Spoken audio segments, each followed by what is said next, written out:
হতচ্ছাড়াটা আমার হাত থেকে চেনটা টেনে ছাড়িয়ে নিল।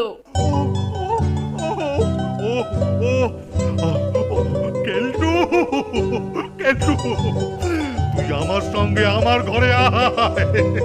ওরে বাবা রে, আয় এক্ষুনি, আয় এক্ষুনি।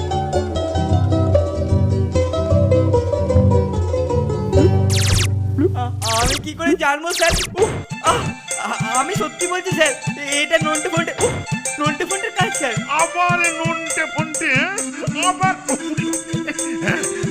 এবার এবার থেকে ওদের ব্যাপারে যা বলতে আসবি একেবারে নিশ্চিন্ত হয়ে তবেই আসবি।